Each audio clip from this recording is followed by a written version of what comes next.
Oh, hello.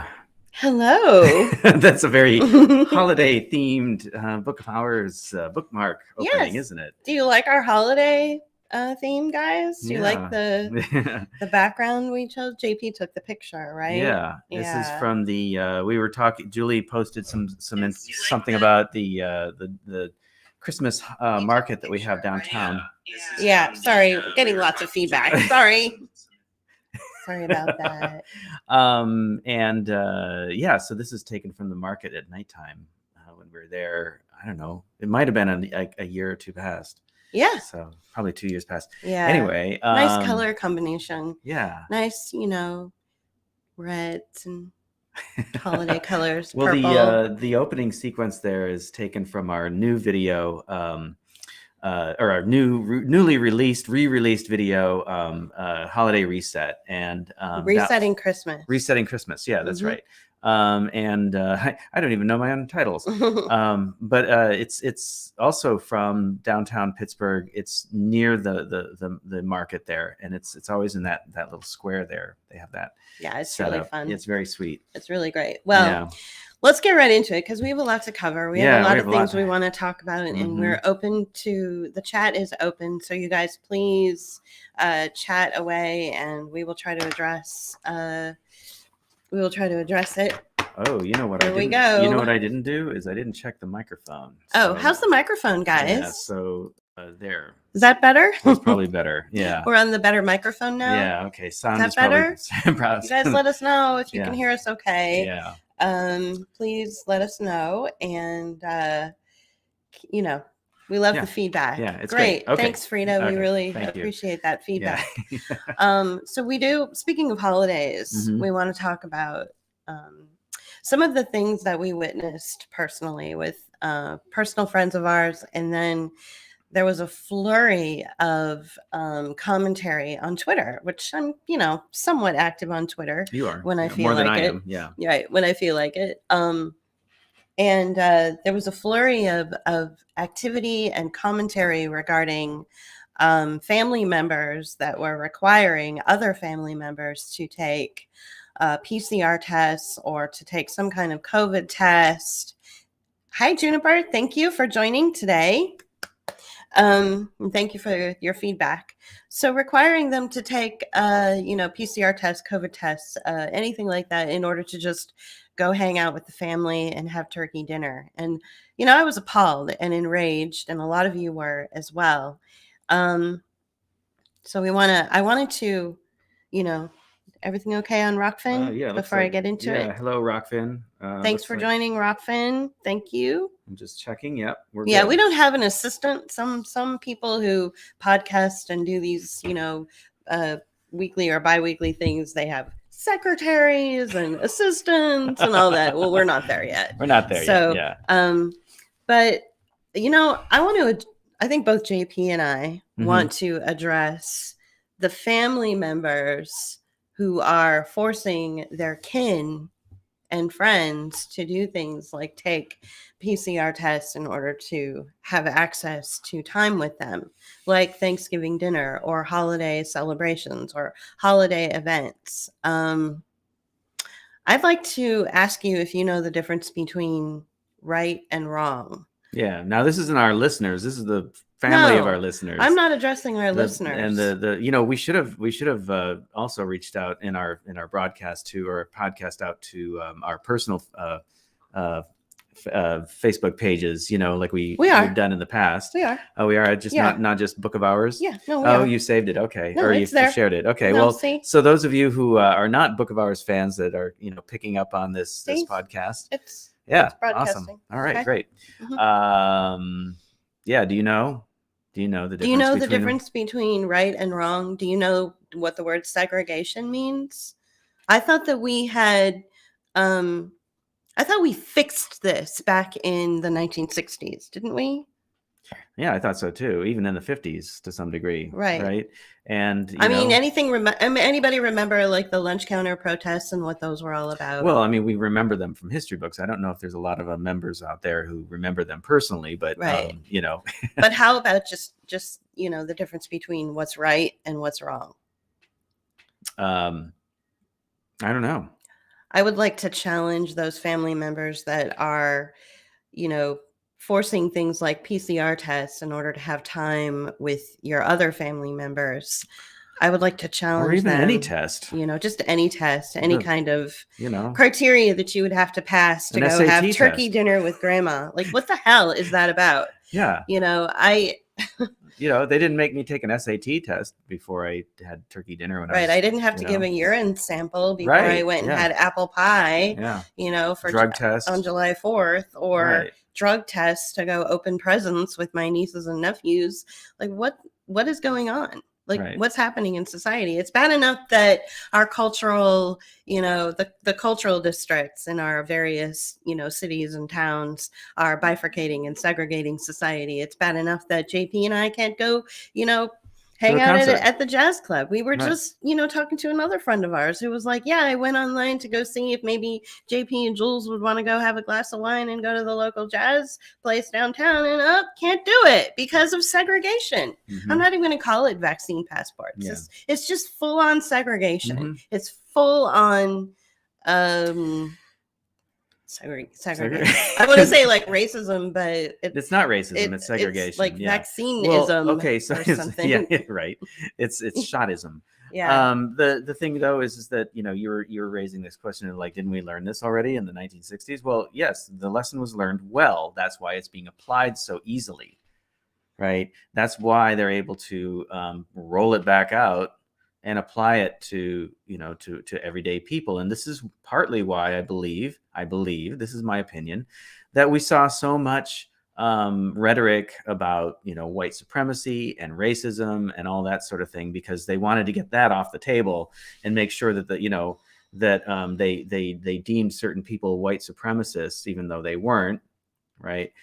So that when people started complaining about being segregated from society, not being able to go to see concerts or being able to go to a club or restaurants or whatever the case may be, or their family dinner at Thanksgiving, that they could easily pull that card out and go, no, you're a white supremacist, you don't deserve anything. And it's like, how many white supremacists do you know? There are none. It's bullshit. Yeah, it's total bullshit. Yeah. So this whole idea of like getting that out in the open, so they could introduce and we're going to talk about this later on too, about this idea of like introducing ideas. They're sort of like test balloons, or they're thought balloons that go out there. And thought balloons are actually in cartoons, but you know what I'm saying. It's like an idea that gets floated out there so that people people pick up on it, and they already have it in here when the thing actually happens. Right. Yeah. So I think that's what that was all about in the last few years. In the last few years, to introduce what's going on now and make it okay. Right. Okay. To normalize segregation. Mm-hmm. And and they'll even do it in more close quarters too. Okay. Yeah. Well, like, okay, this past summer, we were seeing like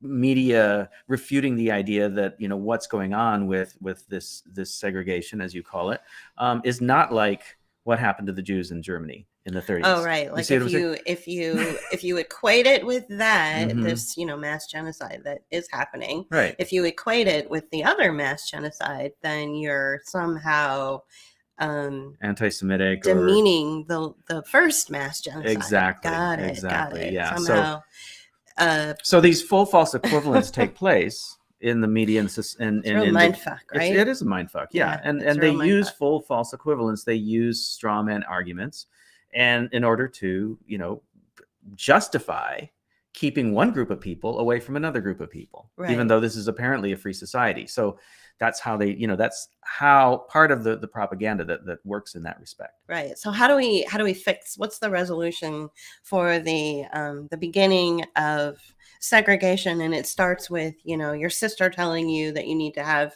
a negative PCR test in order to come have, turkey dinner with grandma or whatever. Right. How do you reach those people? How do you talk to them? And I just want to make a blanket statement, which I texted to my husband. You want it here? Earlier I got it today. right here. Well, I've got it right here as Okay, well. We all both right. have our phones with We us. have our devices in our hands. we live in the same house, but we often text each other.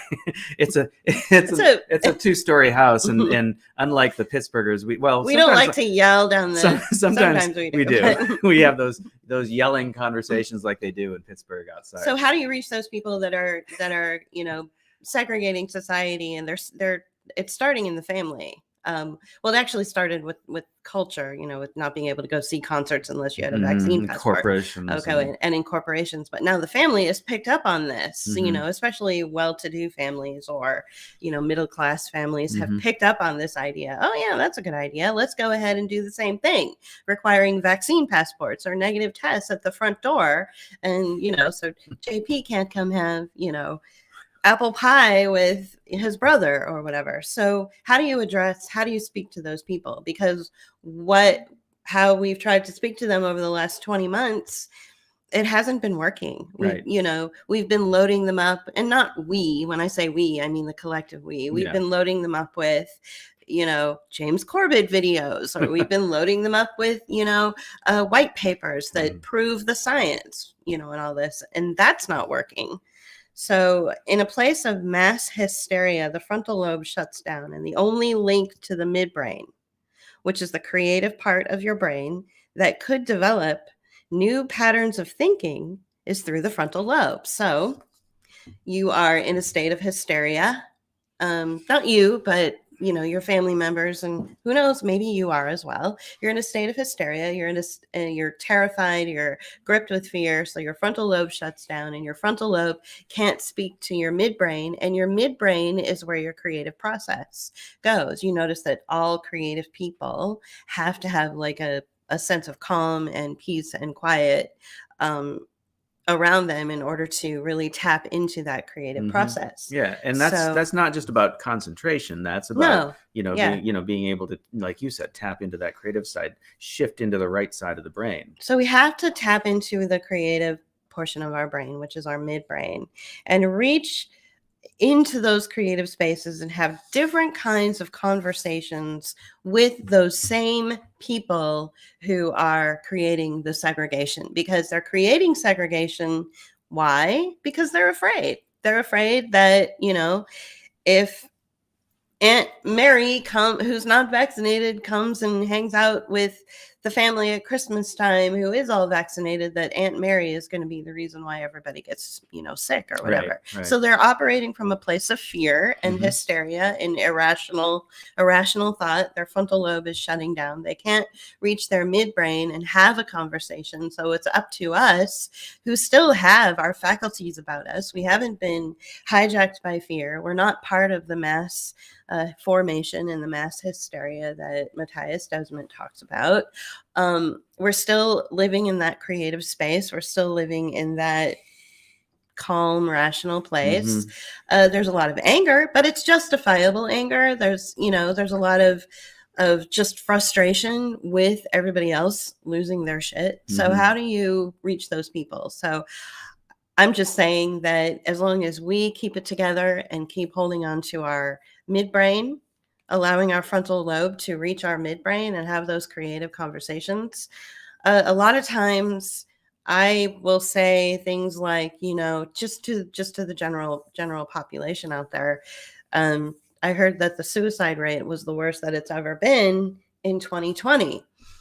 And I don't talk about a virus, and I don't talk about a vaccine. And so, I might ask somebody, what do you think is the reason for that? Let them do all the talking, right? Yeah. And also keep in mind too, that the people who have bought into this, and maybe they're related to you, maybe they're part of your family of origin, it might be too late. You might never be able to reach them. If you haven't been able to reach them with information like factual, scientific based, medically approved information that literally says, like on the package itself, this is not to keep a virus from, right. from transmitting or whatever, you can't reach them. There's no way to reach them. Yeah. You might have to let them go, and you might have to actually start talking to other people in your community. Well, and I, and as everyone I think has understood or realized or heard, that it's like the more liberal classes and the professional classes and managerial class, and the more educated, the academics for the most part, are the more likely to buy this bullshit, hook, line, and sinker. Yeah. And so it's like, the more, and this is what we've seen, in actual, evidence that we've heard from people. What is that? What kind of evidence is that? That's called. Well, is it empirical? Yeah, or, that's empirical evidence, or anecdotal, or well, both, I guess. Anecdotal. Maybe anecdotal. But this is also empirical because we take in what we've been collecting, basically. Right. So that's the kind of information that we've been receiving, and from family and friends, or from friends about their families. Yeah. I mean, it's pretty bad out there, and I suppose we could speak to the fact that we are witnessing on our end, personally. A lot of our neighbors are, they're poor, and a lot of them are Black. And just about every conversation we have with them, somebody else has died. Yeah. So, mysteriously, we come back to this place of like, this is about class war. This is about, a war on, it's genocide. Yeah, it's genocide. And you were talking to me earlier about how frustrated you were about, hearing that, this is about population reduction and things like that. But it was coming from. It always comes from the white privileged liberal class. No, this is population. Not liberal, but like, but people who are, who are on this side of the argument, ours, and they're the only ones, but see, they're the only ones that are noticing it and mentioning it. So it's a little frustrating because the people who we're seeing that are actually dying are in the poor Black community that we live in. And I imagine that that's the case across the board. I mean, it's a good little sample because it's not just the people we talk to that we know next door. We can't go anywhere without hearing it, without even overhearing. I don't know if it's like I was walking down. We were walking down the street yesterday. Yeah. Some kind of spiritual intervention, but we were literally just walking down the street. We overheard two Black guys. I guess they were like security guards standing out in front of like the building that they they work in. And they were talking about how yet another family member of theirs had died suddenly. Yeah. We can't get away from it.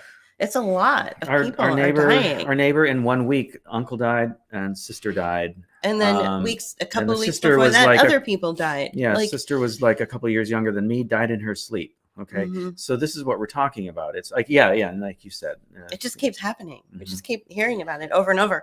Whereas the people who are, saying things like, oh, this is, people like, I don't know, James Corbett, people who are talking about how this is, population reduction and population control.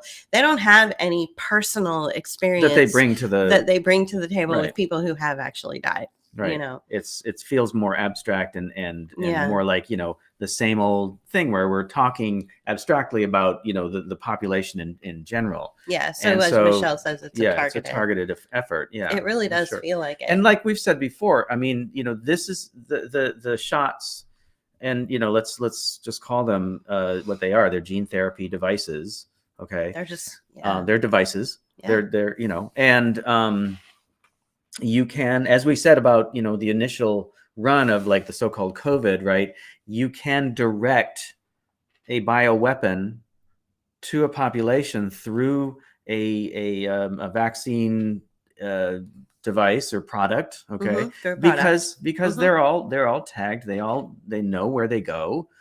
They know how to distribute them. I mean, if anything, capitalism is very, very good at distribution and knowing where things go and keeping track of them. That's why, we know when, like say, for years, for a while there, and it's been a while, but for a number of years, remember all the salmonella, crises and things where a fast food restaurant, came, and there was like an outbreak of salmonella. Well, they knew which fucking farm it came from or which, meat packer it came from. So, capitalism is very good. Corporations are very good at keeping track of their shit.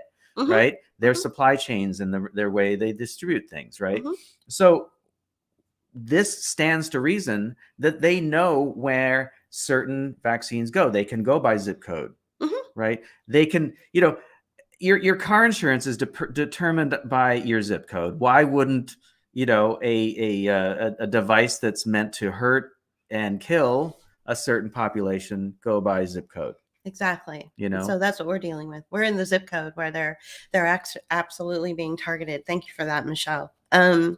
So this wasn't about a pathogen. Obviously, we all know that. But for those of us who don't know, for those who are joining and maybe just stumbling upon our audio or our feed today, our podcast today, we normally do audios every day, but today we're doing an actual video.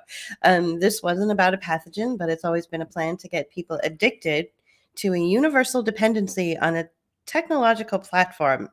New formulas for RNA sequencing will be upgraded with every new shot, which they're calling the vaccines. It's always been an opportunistic hijacking of countries and the citizens of those countries as commodity. And it was done so that a specific industry could build a dependency to which every human or commodity or customer would be beholden. Mm-hmm. Do you guys understand what that means? Do you know what I mean by that? They're creating a customer base. And not only are you the customer, but you're also the commodity. So you're both. You're the product and you're the buyer.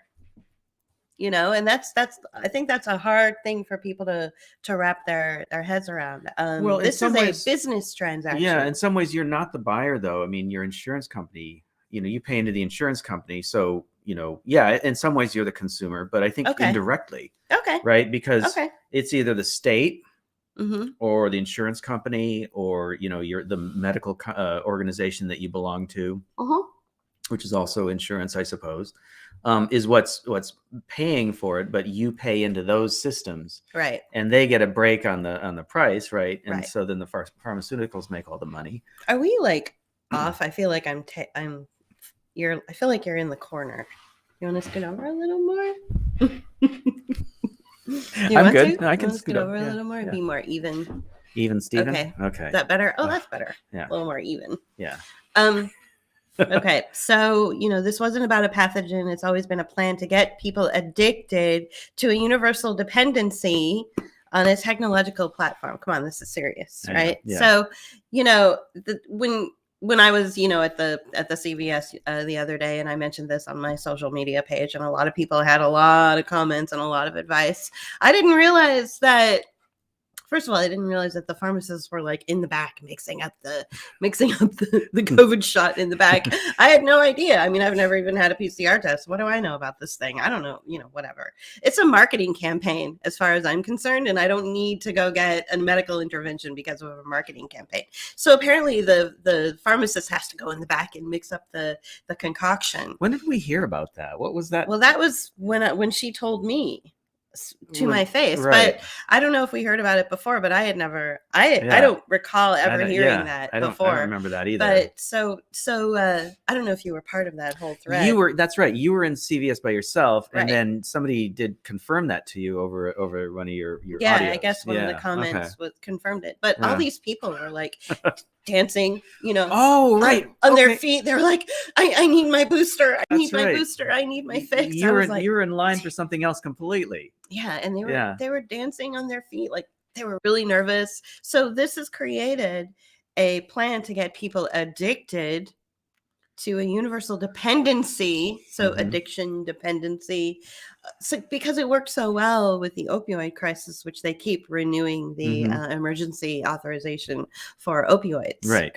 Well, that was the practice run. And it's going back to that idea that, that Fauci wanted to create a world of healthcare that was just basically injectable. Right. So he wants something called injectable healthcare. Injectable healthcare. Right. That's it. He wanted. That's it. That's all you get. You get shots for everything. Right.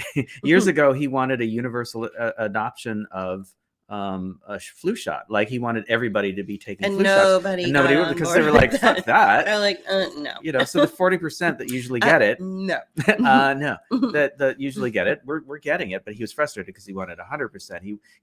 In any other market, Okay, and any other business model or anything like that, 40% is pretty much market share, right? Yeah. But he's not good enough with that, right? So He's greedy. He's a greedy motherfucker, yeah. And he's also like really messed up in the head. Like you can just tell there's something wrong with these people, right? So I really wanted to drive that home, that you begin with this position of like you've been hurt by your family members who have ghosted you or pushed or segregated themselves from you or segregated you from something that you've always known, and you're hurt by that. And so you're trying to load them up with information. The problem is that their frontal lobe has been hijacked by fear. They can't reach into their midbrain and have an intelligent, creative conversation with you and come up with some kind of solution that works for both of you. And so you're left out in the cold, you're marginalized, you're ghosted. So how do you talk to them? Well, you have to stay in that creative space. He said something to me, like, he's like sound asleep, and all of a sudden he like wakes up in the middle of the night. He's like, it's creativity, Julie. It's creativity. It's art. Art is going to save the world. I'm like, yes, it will save the world. When did that happen? I promise you it'll save the world. So you have to stay. You really have to stay in that creative space.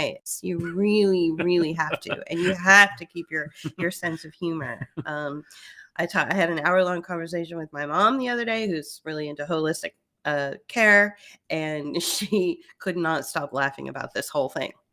Now, granted, she lives in Florida and has a little more freedom than the rest of us, so she's probably laughing at all of us.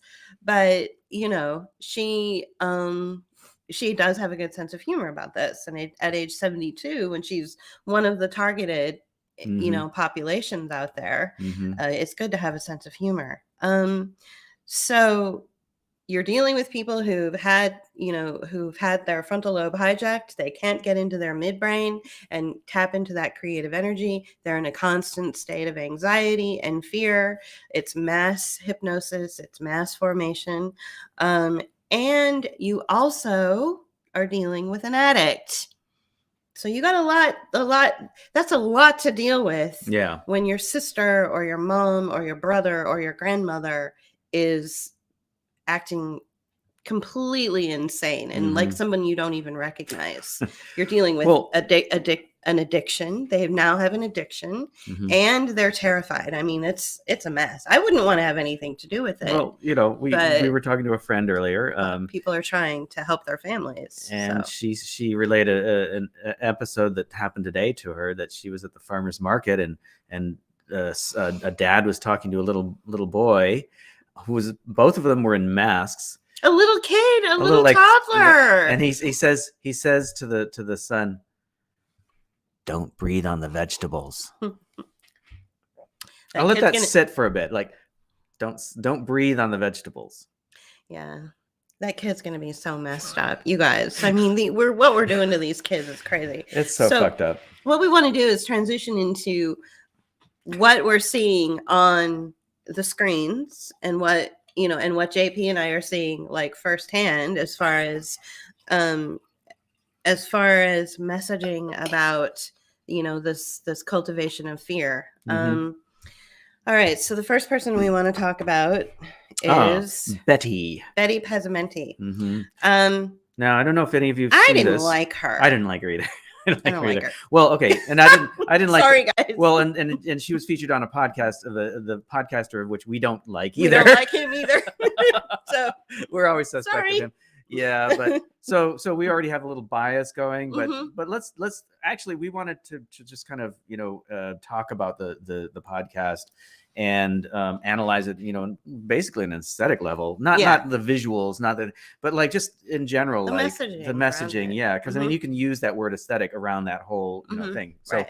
The symbols and the signs and the different things that show up in the conversation. Right. So the story of Betty Pesimenti, if you don't know, is a story about an Australian who has pre-existing conditions, and should she and has a history of terrible reactions to various ingredients which are found in the COVID shots, whatever. So she would automatically get an exemption and then could continue to do her job, which she, according to her, she is like a caterer.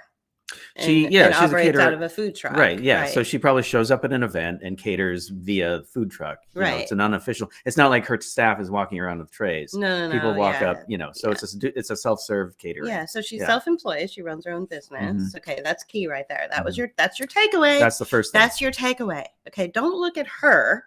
Look at the story and pick apart the different. We're trying to tell you how to listen to podcasting and news and all this stuff. So the story is that you've got a self-employed individual who's been told, because you don't have your vaccine, you cannot run your business. That's what they're telling people in Australia. Apparently you have to have a vaccine to like do anything, breathe, I guess. Yeah. So, you know, so she's like, but I can't get the vaccine. If I get the vaccine, I'll probably die or have some kind of terrible reaction.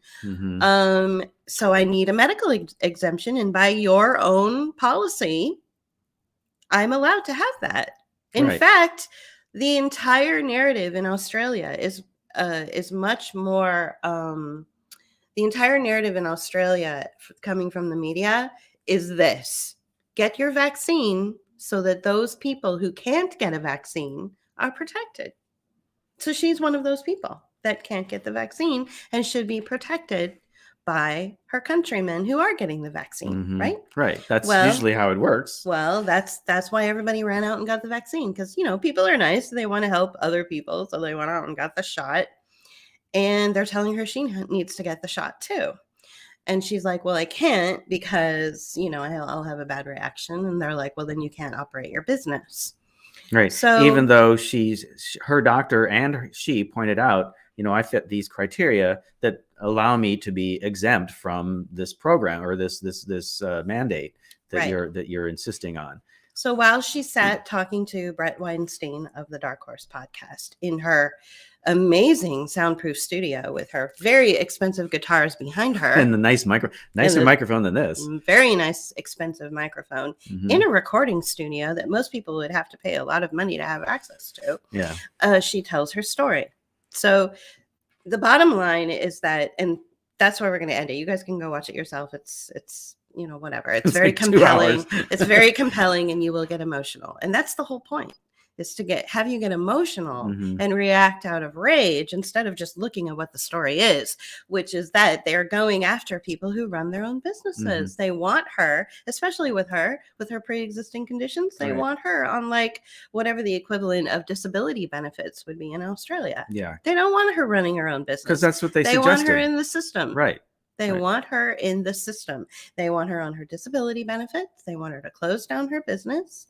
And they want her to be part of the programs which keep the medical system running. Yeah. And now, using her as that commodity. Right. Now, before you guys all jump to this conclusion, oh, it's socialism. No, it's not socialism. Okay. This is not about socialism. This is about making money. This is exploitation. This is exploitation. Basically. And this is pure out and out capitalism, really. Yeah. Which is what capitalism in its nature is exploitive. Right. So this is not about getting her into a socialist system. This is about getting her into a system in which she is going to be, you know, provided a certain amount of income, taken out of her own, you know, business, because they don't want anybody self-employed. No, because as we pointed out in one of our videos, what was it, communitarianism, I think. Either that or 13 Amended or lifelong learning. It might have been lifelong learning, where it was basically like, you know, self-employment and small business is messy. You cannot control it as well as you can a corporation. A corporation already controls itself. Right. Okay. And as we were saying before, with like, you know, the vaccines, the shots that get distributed, they have a chain of command, you know, through their hierarchy, but they also have, you know, lots of control over their product and how they, you know, distribute it. Small businesses are not that way. And so they have to eliminate self-employment, and they have to get you into a place where they say you're self-employed. Okay. This was in lifelong learning. They say that you're self-employed, but really you're on a system that mediates between you and the client or the customer or whatever the case may be. We talk about that a little bit in Globotics as well. Now, And also, so, so that's part of the reason to get people out of, self-employment. right.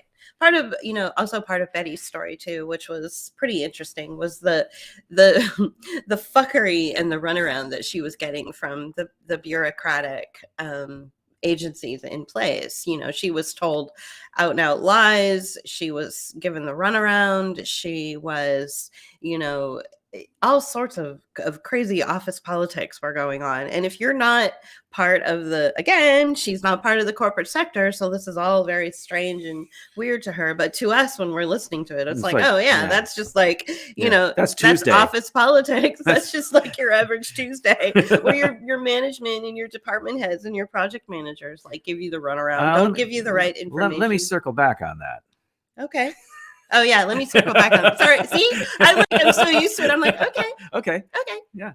Circle back on that. Yeah. So, yeah, Don, eliminating the free enterprise. Well, so yeah. What it is actually is it's doing that, but it's eliminating the competition. Right. So again, coming back to the idea of small business and self-employment, like it's a self-employed individual, like a sole entrepreneur, a solopreneur, or whatever they were calling it, years ago.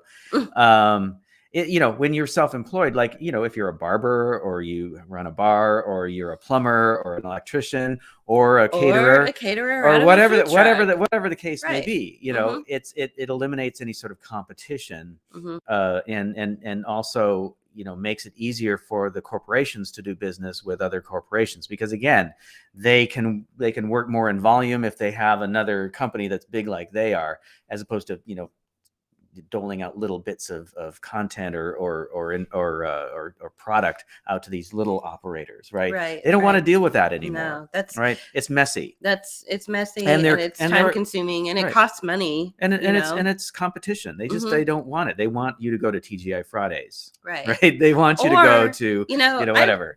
I'm a horrible person, because I'm listening to this woman's story and I'm thinking to myself, okay, I know that Google and a lot of these, tech platforms are all over the world and they're doing quite well.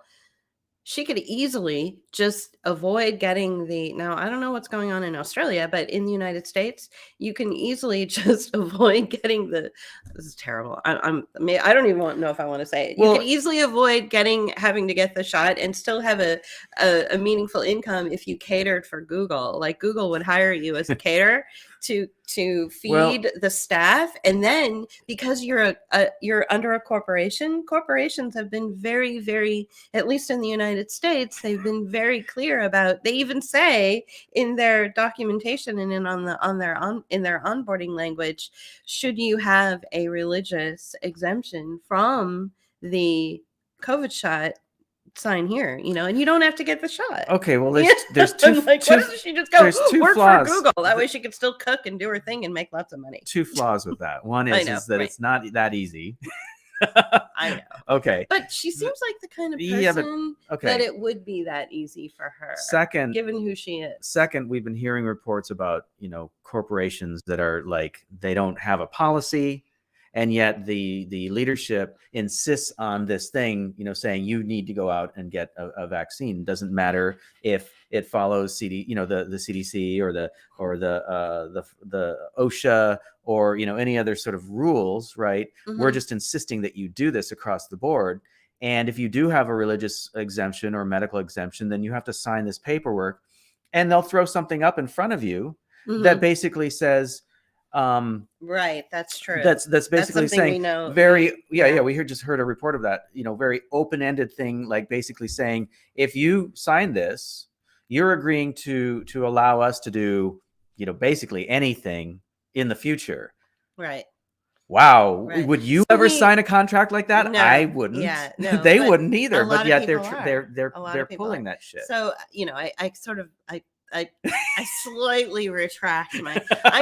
First of all, is Betty real? probably. I don't know. Yeah, I think that this I one mean, is real. it's real. But it's, they're, again, they allow us to see certain things, Right. and the You're lesson, allowed to see it. right. So the thing that we're talking about today, aside from debt, we're going to get into that in a second. Oh, yeah. But the thing that we want to emphasize is that the commonality between all these things is, debt, but also that they're allowing you to see these things because they are a lesson to you that you have to follow the rules or else you get fucked over. Right. So the Betty Pesimenti story is nothing more than another example of class war, and also another example of sort of targeting the disabled, and because she's a disabled individual, right? That's why she has the exemption, or she's qualifying for the exemption. She should qualify for the exemption because of her pre-existing condition. Now let's back up a bit. She runs her own business. Right, exactly. So. Now let's back up again a bit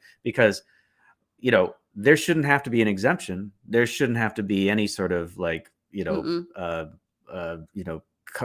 do they call it? Compulsory, action on the part of the public to receive a medical intervention. Right. So this compulsion is bullshit. Right. But okay, we know that. Okay, right. So we'll just establish that. But then that's the obvious part. That's the obvious part. But in the context of this situation, right, in her state in Australia, she has this compulsory order to get a vaccine, and yet she fits within their criteria of what is an exemption.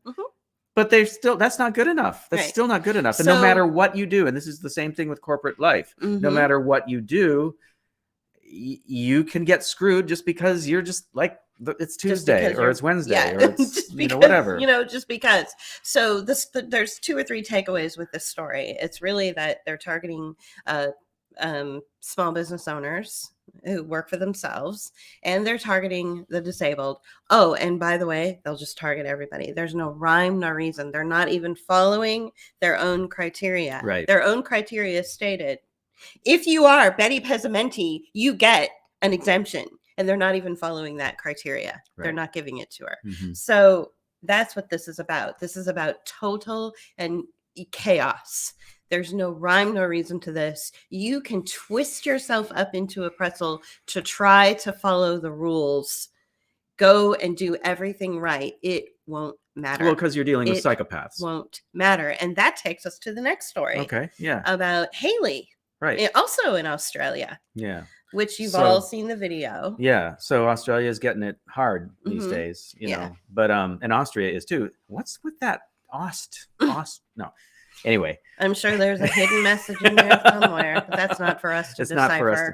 We don't do that here. We don't do that too much. But so Haley, you guys have all seen the story of Haley, who was locked up in the internment camp and was a COVID detainee.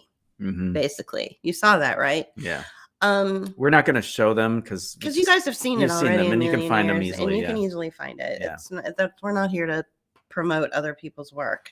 So the story with Haley is that she was around somebody who had tested positive for COVID, right? And so the next thing you know, the contact tracers appeared out of nowhere to ask her if she had taken a PCR and when you say contact tracers, you mean the police, right?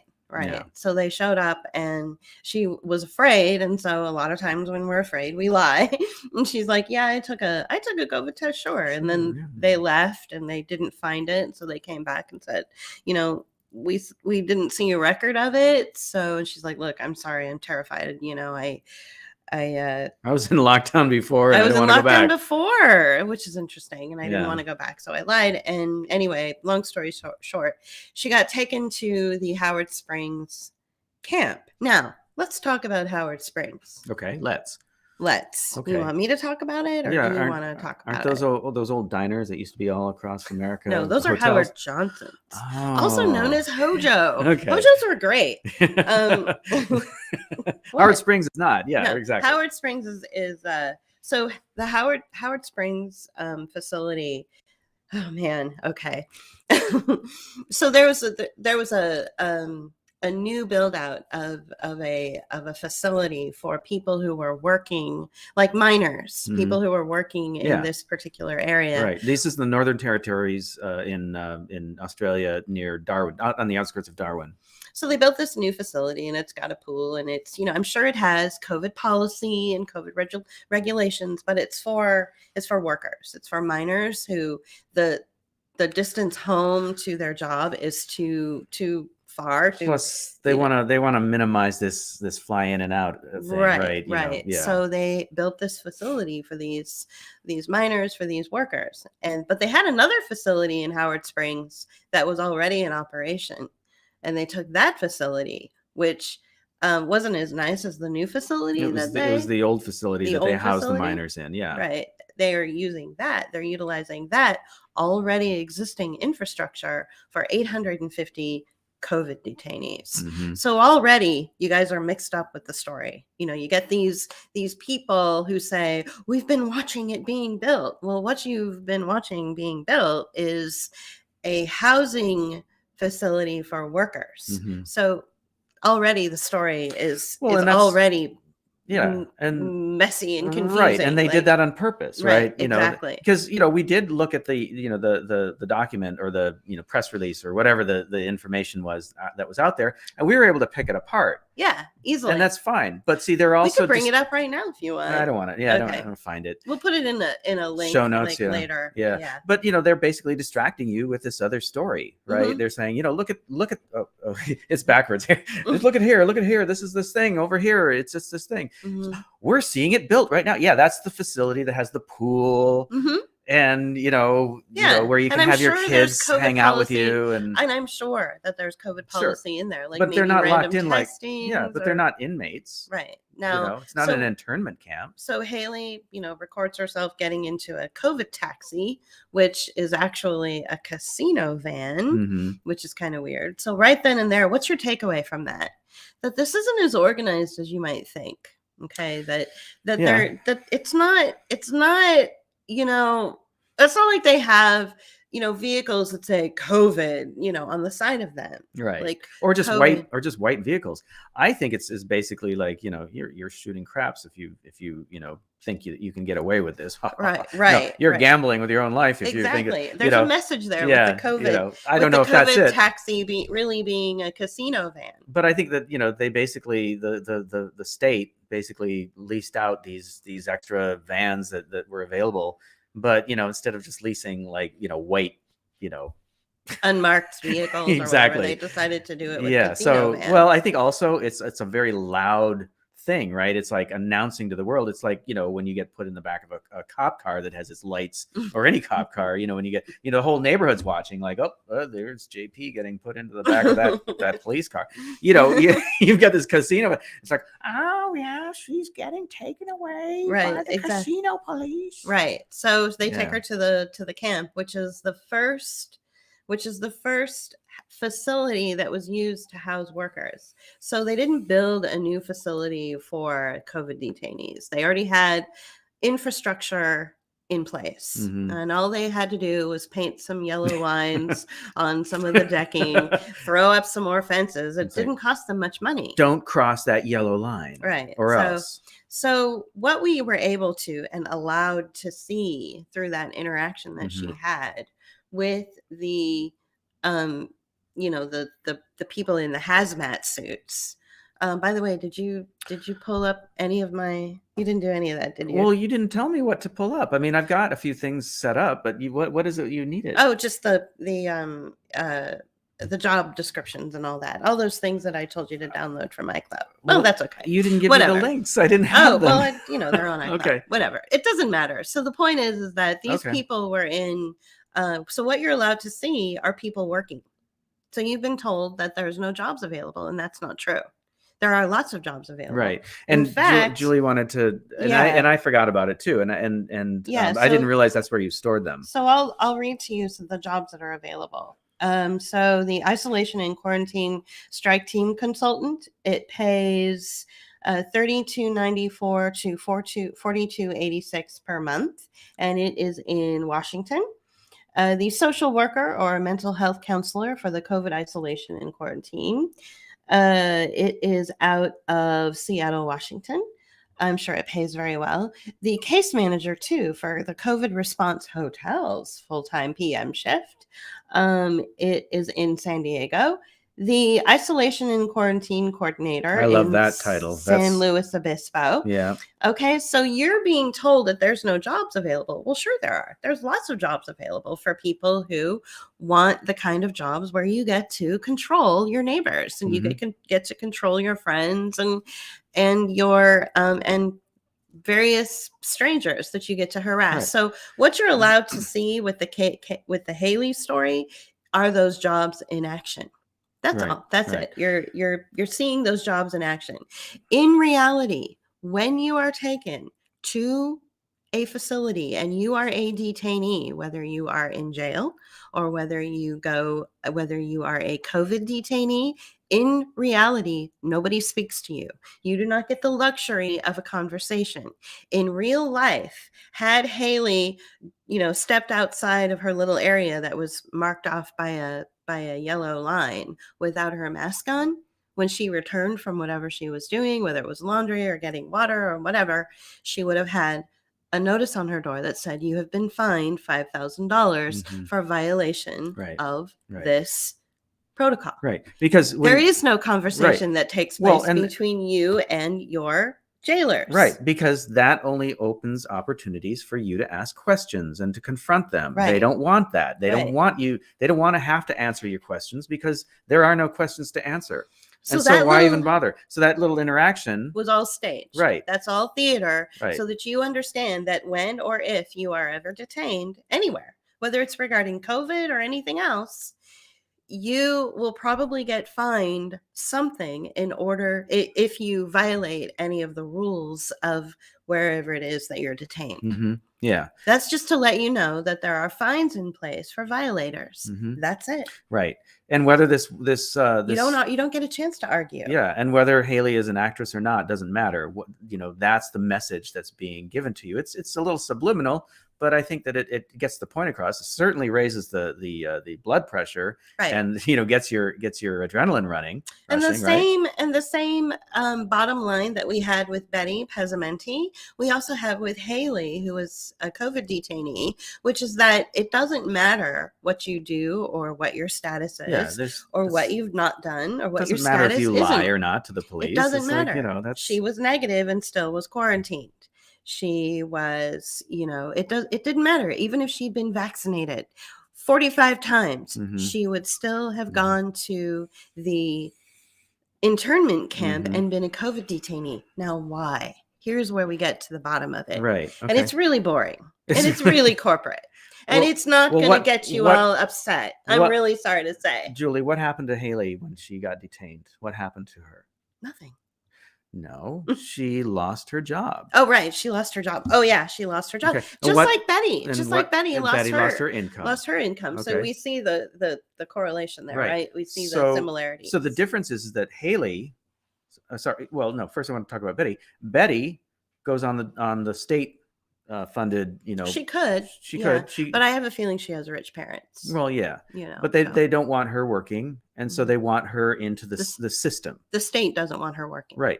And they want her part of the system, and they will just pay her not to work. Right. Okay.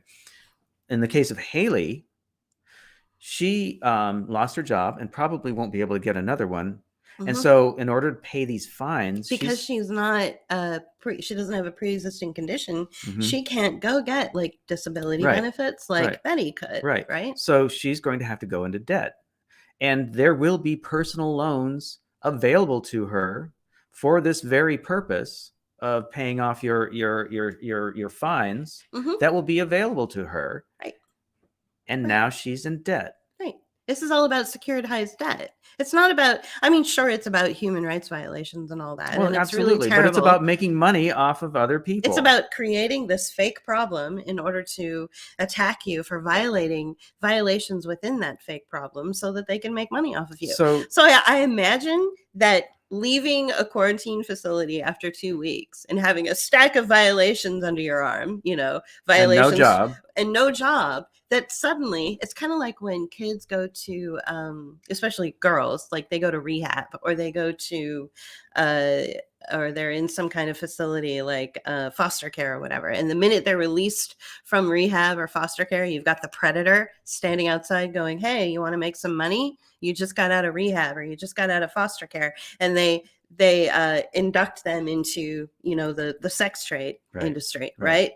That's classic. Right. Well, I imagine it's the same thing. You're walking out of your quarantine facility and you've got immediately some trim little, tightly bound, corporate person with a nice little bun saying, "We have a job for you and you can get a loan and here you go. And you can pay off your stacks of violations." Right. It's a money-making scam. And it's really boring. Yeah, it's immiseration through debt. Basically. And I'm sure you all are like, that's it.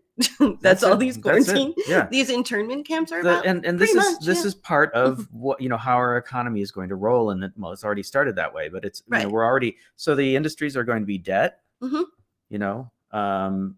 it's going to be education, medicine.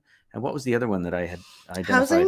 Housing? Is it housing? Or... Yeah, something like that. And all of these things, see, the weird thing is all of them intertwine. Right. So you've got debt and school. Right. So we've been seeing that. That's why, the whole thing with college loans has been such a big deal for the last 20 years, because they want you to know that, it's never going to stop. This is just part of the deal. Right. So they're letting you know that. Right. Medical loans, you can get a medical loan.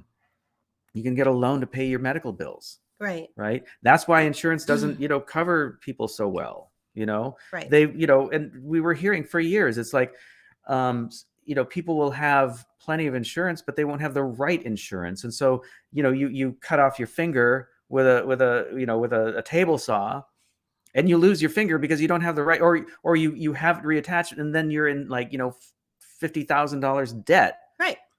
Right. So how do these so all these things intertwine. Right. So how do these two stories of these two, women who are not at all actresses, how do they intersect with the real that we witness every day in our neighborhood, which is what happened all last week for the kids in our neighborhood? Right. Let's intersect that with. So we're dealing with, fear porn. Well, maybe we should tell people what happened. Right. Okay. So let's give some backstory.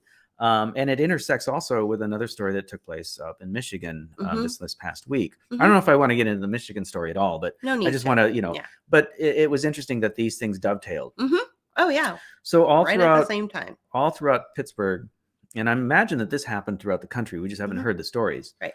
But all throughout Pittsburgh, but especially in our community, there were alleged violent threats. They didn't say where they came from, how they were made, if it was social media or phone calls or letters, or, it was like, there's a carrier pigeon. There's a bomb that's going to go off and blah, blah, blah. Right. It's that kind of thing. Right. No, they didn't say that was the case. Right. They didn't say bomb threat.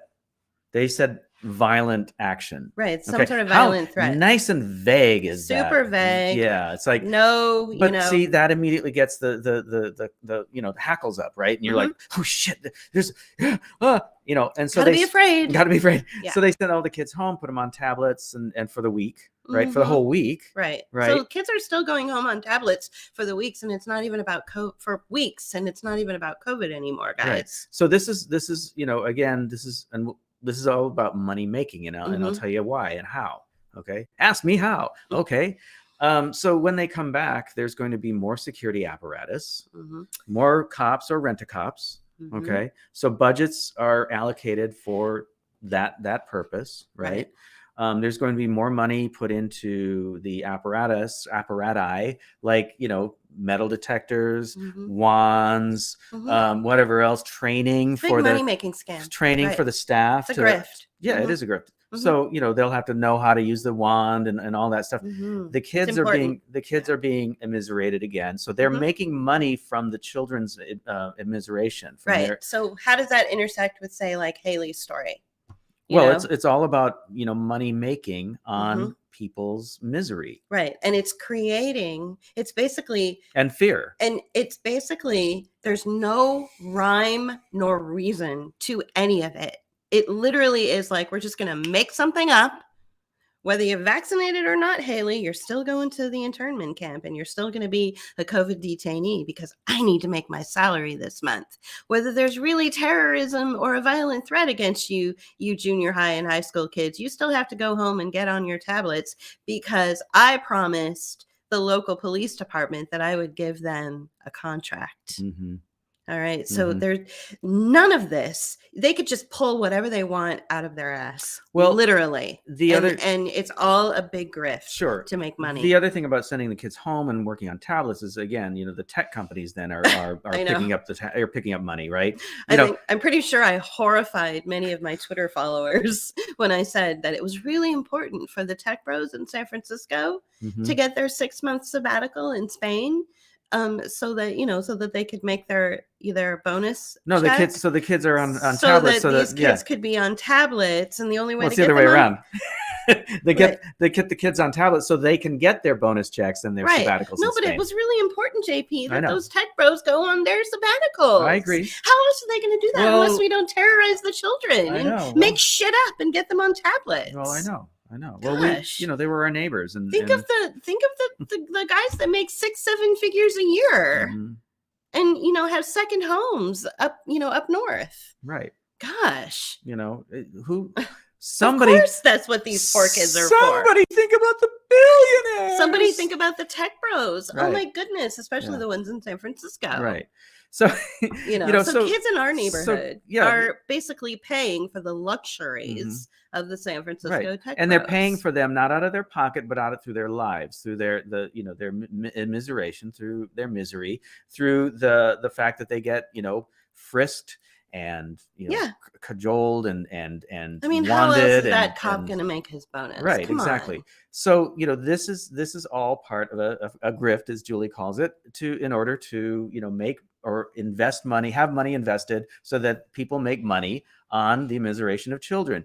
And the other thing too is a point that I wanted to make is all those tablets, all those machines, the computers and stuff, Google may donate them to poor kids to, close the divide, the digital divide, but that's a loss lead for Google because they make a shit ton of money on the back end, on the backside, through these other programs and initiatives. So it's not about, Google doing such a great thing and closing the digital divide. No, they are looking out for their business interests. Right. Totally. This is capitalism, pure and simple. Right. And this is how you do it. You exploit a vulnerable population in order for capitalists, and in this case, security agencies, technology, and finance, and also the debt consolidation and the debt securitization. Well, that's all part of that finances. So all of this is a huge grift. Like, your life is nothing but a grift, and they're looking at you as a gold mine. You're the gold mine to keep the grift going. So how do you not be a part of this? Well, first of all, you don't stick your arm out. That's the first thing you do. You don't stick your arm out time and time again to get a medical intervention. And you take your kids out of school. You pull your kids out of school immediately. Do not pass go. No questions asked. The schools are training the children how to be prisoners. They're normalizing trauma and fear. I swear to God, we just saw an ad for teenagers to, literally an ad for pull-ups for teenagers. For diapers, basically. For diapers. Nighttime. They call them nighttime underwear. Nighttime underwear for teenagers, for 12-year-olds, 13-year-olds, 15-year-olds, And why do kids that age wet the bed? Because they're traumatized. Right. Okay, so it's all about, it's even a grift on their trauma. Absolutely. Oh, yeah. They're peeing the bed. So there's social impact bonds, and then there's the impact from the investments of traumatizing the children, right? So it goes across all sectors. So pull your kids out of that shit as soon as you can. And the thing is you're going to have to find ways to have them educated, of course, but there are ways. There are ways. You're just going to have to be 20 months. We're going to have to be creative about There's these ways. things. Right. People stop being afraid and tap into your midbrain, which is where your creative energy is. And you will find a way to get a good education for your children without having to traumatize them and lie to them, So I'm hoping that the kids grow up and start a revolution and start a riot. I really do. I know. Because Yeah. I'm a little over this, especially in my neighborhood where the kids are just being fucked with so hard. Mm-hmm. Like Well, it's just fuckery. it all really the is. time. Yeah, it really is. And so there's and they're always scapegoated and blamed. But I wanted to back up a little bit, back to the the commercial that you were talking about. We've been seeing on Hulu's a grift, right? Hulu is like cable. Like you pay for the service, but you still have to watch commercials, right? So we're watching these commercials, and we usually don't watch TV, or we don't have cable. But we have a Hulu account to watch certain programs we want to see. Okay. Mhm. And so lately we've been watching a program. I'm not going to say what it is because it doesn't matter. But they've been showing these commercials, and what we notice is that they're weird, like medical type commercials. Like one was like, in case you have a relapse of MS, okay. And there was another one I think that was like a heart medication. Like Blood all clots. these blood clots. That's right. So I'm thinking, in case you have blood clots. I wonder why they would be advertising for something about blood clots and MS. Wouldn't it be interesting that, they're advertising for things that occur from getting a result of getting a shot that's being, coerced on the public right now. So there's your injectable life. Right. So they get you coming and going, right? So they give you the thing that makes you sick, but then they've got the cure to back it up. Right. Whereas if you had never done it in the first place, you'd probably be okay. Mm-hmm. So that's why it's important to stay away from all this. So to just kind of recap, when we started talking, the first thing we did is we asked people who were segregating their family members and ghosting their family members and forcing their family members to do things like PCR tests or proof of vaccinations just to have Thanksgiving dinner. We wanted to ask those people, not the people that are being told that they have to capitulate, but the people who are demanding their family members do these things. We wanted to ask them if they knew the difference between right and wrong. And apparently they don't. Which takes us into this position of, mass hysteria, being terrorized, living in a constant state of fear that you're worried, that cousin Johnny is going to bring the virus to the family, gathering at Christmas or Hanukkah or whatever, and forcing him to do something that he shouldn't ever have to do just to hang out with the family.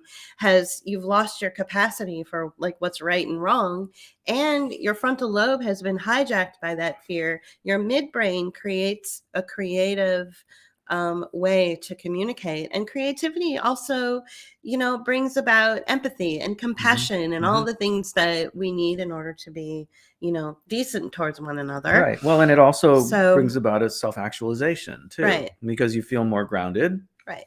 You feel part of the world. So for those of us who have family members who are just in this constant state of psychosis, they're also realizing Fauci's dream, which is that this is about people becoming addicted to a universal dependency on a technological platform.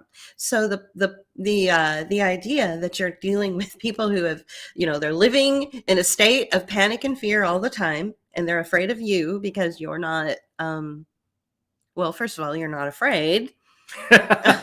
So, why are you afraid? Yeah, You've got to be afraid. So they're afraid of you for not being afraid, and they're afraid of you because of the choices that you've made over Julie, your you're not body. Afraid enough. I'm sorry, I can't hang around with you anymore. Right. So they're not only afraid of you because of that, because you're not afraid, but they're also afraid of you because you have decided to have control and autonomy and sovereignty over your own body. But they're also addicts. They've also become your drug-addicted family member because they cannot mainline to the booster and the shots fast enough. Right. So you're dealing with a big psychological mess. And one thing that was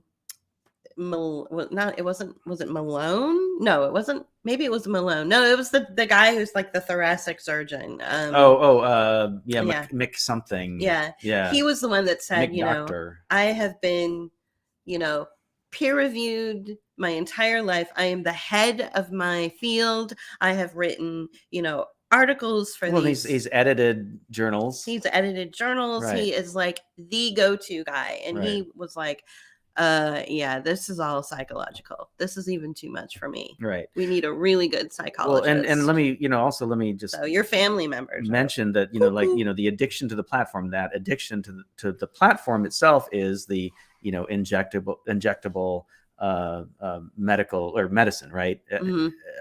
God, I had the phrase a moment ago. Injectable healthcare. Thank you. Yeah. Injectable healthcare. That's the platform that people are going to be addicted to now, because we can, it used to be the cold remedy aisle in the CVS, right, or in the Walgreens and the drugstore, right, and now it's just like, you have a cold, you have the sniffles, you're I gotta get an injectable. Yeah, right. It's like, I almost made a joke on Facebook the other day about, me walking into Thanksgiving dinner, cough, cough, cough, cough, saying something like, oh yeah, I just have a cold. Yeah. The family horrified looks.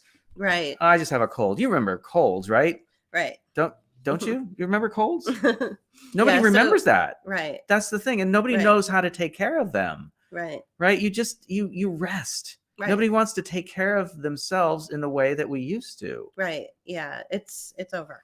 So one thing that we know that, okay, so all of this information that we just told you about how your family members are now drug addicts, they're also living in a constant state of terror. That's a lot for you to take on to try to fix. So I would recommend that if you really want to do something or help the world or make a difference because you're not living in a state of fear and you are not a drug addict, maybe do something else, do something really creative, do something that really just edifies you and makes you happy. And just let your light, when you're at the farmer's market, like some of you were at this morning and we spoke earlier, or if you're just doing your artwork, let your own light and your own attitude about this whole thing, let that just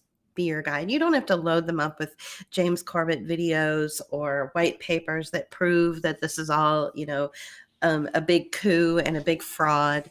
And also, I would like to remind you that there are those people out there, and we know them personally, who have really regretted their decision. Those are the people that they need to pick up the mantle. It's up to them. It's up to them to turn this thing around. They're the better ones to do that than us. Right. And they're more not susceptible. They're more open to, your discussions or your James Corbett videos or whatever the case may be. Probably. Right. Yeah. They're the ones that are actually going to be the ones to change this. It's not up to you. Well, and you've already struggled enough. You've been scapegoated. You've been ghosted. You've been treated deplorably by the community. So now those members of the jabbed community or the inoculated community that are regretting their decision, it's up to them now. Well, and we mentioned 40% earlier. They are the 40%. They're the 40 percentile of what's going on right now, because I always mix up his name, Matthias Desmond. Yeah, Matthias Desmond. His Matthias, he talks about totalitarian societies where 30% goes right along with it, and 30% go against it, right? They're just like, they don't want anything to do with it. And then there's the 40% that kind of go along to get along. Now that is the group of people, they're the majority, really, basically, that you can win over, because they're either not shot, they didn't get their shot yet because they just, but they're kind of going along with the whole masking thing or whatever, or they've been, they've received the shot and they're regretting it. Right. These are the people who are the ones to talk to. Right. Because they're the most open to hearing what you have to say. The people who are your family members who are making you take a test to come see them at Thanksgiving or Christmas are not to be trusted. But not only that, they will not be convinced, because they won't be. They are dyed in the wool, convinced that they will die if they're around you, which is like completely ridiculous. But and that, you will make them sick even if they don't die. So they don't want to be sick. Oh, we can't have that, Julie. Right. You can't be sick anymore. Right. So so I think we've established, that this is a securitized debt grift. This is a grift to turn people who were once self-employed and self-actualized, to turn them into, forcing them to have to pick up loans in order to survive. Even if it's not secured debt, it's debt. It's just debt. Yeah. Whatever. So it's the financialization and the debt instrument of to make you go, to make you live, to make you, and for them to make money, operate in this world. You would need some kind of loan to do that, and it helps their bottom line. It helps them. So basically, you're like a slave. So that that's where we are. Okay, we're in this like debt world. We don't have we're living in a fiat currency still. The last of that is going away, and we're incorporating debt as the way that we operate now. Something else I also wanted to bring up is it has become a situation where debt is almost linked to your identity, where you cannot do certain things unless you have credit, a credit rating, and that you have a history of credit. And when we say credit, we also mean debt, right? So you have to be in a certain amount of debt in order to operate freely in society. If you want to buy a house, you can't just get a mortgage based on some money that you inherited and have squirreled away in the bank. Oh, no, no, no, no. You have to have that money out there circulating as credit and debt in order to qualify for a mortgage. Otherwise, they can't validate that money. They don't know where that money's been.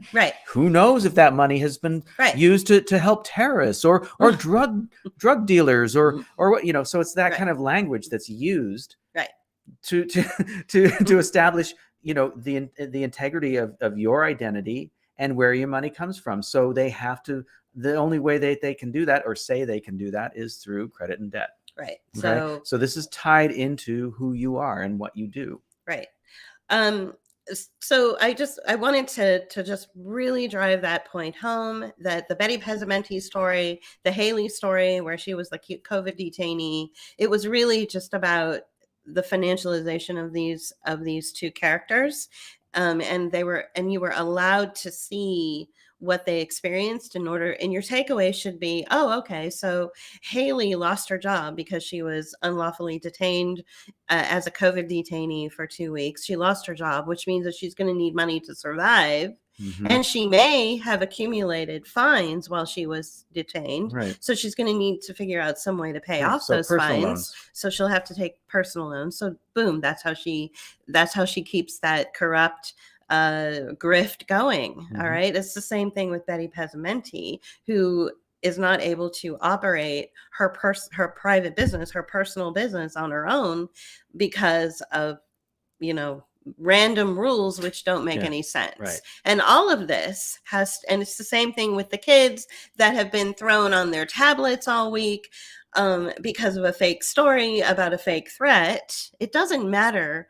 They can say whatever they want. Martians are falling from the sky, a threat, a bomb threat. You have COVID. You don't have COVID. You haven't been vaccinated. You have been vaccinated. It doesn't matter. It doesn't really matter. It doesn't matter. They're going to say whatever they want, and they're going to use you as an instrument for their financial benefit. That's it. That's all you are. And whether it's through that's debt called slavery. So whether it's through debt and credit vehicles, or it's through investments, impact investments, or whatever the case may be, into government services, it will make sure that you are in a system to where money can be made from you as a result of you being poor.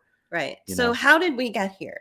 I would argue that the reason that we are here, and the reason the whole world is here, is because we allowed it to happen, because we gave it credibility when it's a non-credible, unlawful practice. And not only are they human rights violations, but I'm sure there are all sorts of other technical violations going on as well, even in the corporate sector. Well, even with, you know, with every grift, you have a con, right? We've all been convinced that this lifestyle that we live in now, where you borrow money to just do anything, you know, you have to have a car, you have to own a house, you have to do this, you know, and yeah, sure. I mean, we own a house. I mean, yeah, I mean, you want to own property, right? But they turn it around and use it against you, right? And then they turn it around and blame you for doing the very thing that they convinced you to do. So what I'd like to do is I'd like to thank all the people that closed their businesses, that normalized the idea of being taken into facilities and you're called a COVID detainee, which is a complete and total violation of human rights, and it's against the law. Those people who closed their businesses who didn't need to, those people who have, you know, captured children and put them in their homes and taken them out of school, and those people who have stuck their arm out and capitulated to a medical intervention that they didn't need. I would like to thank all of them, but mostly I think those who met on December 1st at Davos would like to thank them especially, because on December 1st, the World Health Organization began their pandemic treaty discussions in Davos. We may be looking at the legal implementation of vaccine passports. Bolstering the power of public-private partnerships and centralized organizations was at the core of the negotiations. Because people have capitulated to these unlawful interventions, and I'm not just talking the shot, I'm also talking the mask. I'm also talking allowing yourself to be so manipulated and intervened upon through fear tactics like, oh, I don't know, bomb threats at a school, or being told that threats of violence, not even bombs. Threats of violence at the school. Really vague, really vague, you know, threats of violence at the school, or threats of the fact that you either were or were not, you know, vaccinated, or you did or you didn't have a PCR test or whatever, to allow yourself to be taken into custody. All of that. I'm not just talking medical interventions. I'm talking every aspect of your life has been intervened on. Your freedom of movement, to be able to move, your freedom to enter into a concert hall or go to a library or do anything at all. In Davos on December 1st, what they did is they had a response to all of that, and they negotiated. It's called the pandemic treaty responses. So because people have capitulated to these unlawful interventions, it makes it easier to make these interventions in the form of shots or disruptions in movement, lockdowns or masking or school closure. It makes it all legal. So the only reason something becomes law, the only reason something becomes legal, listen carefully, is if you capitulate to the unlawful things that are being done to you. How do you make something legal? How do you make a law a law? Well, you have to set a precedent. Do you understand? So by capitulating and allowing your schools to close and allowing your businesses to close when there was no legal precedent to do so, and not fighting it, and by sticking your arm out and letting yourself have a medical intervention, which you don't need, which is basically experiments on you, and by putting a mask on your child's face, and by doing all of these things and obeying suggestions and obeying non-laws, you've then set the precedent. Well, they did it. Let's make it a law. They did it. Now let me point out that this is a treaty, so it's not an actual law. But the treaty will lead to thank you. But at the same time, here's the deal. On one hand, they conveniently ignore the oh man, I just had it in my head. Nuremberg. Or the Constitution. Or constitutions. But like, you know, treaties like the Nuremberg treaties and other treaties that have been created through, like, say, the UN and other things that are human rights, you know, like recognized worldwide as human rights that are protected. Okay. Right. They'll conveniently ignore that because there's a pandemic. Right. So the But then pandemic treaty. they will say, oh, but we have this treaty. Right. Which nullifies all other treaties before. Okay. So you can't keep using, oh, my human rights and all that.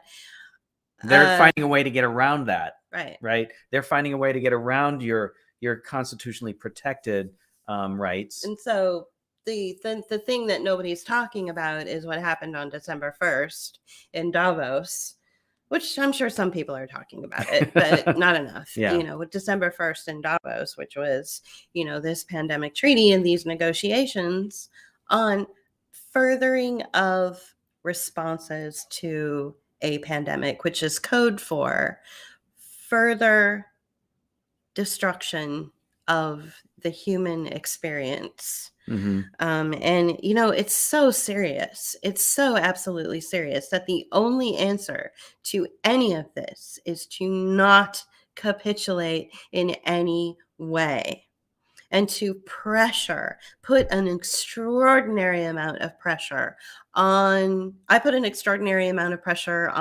the public transit system here in Pittsburgh, because that's the thing that is directly affecting me. I don't have anybody breathing down my neck telling me that I need to succumb to a medical intervention. Well, I have a couple of doctors that, have said something, but I think they got the hint.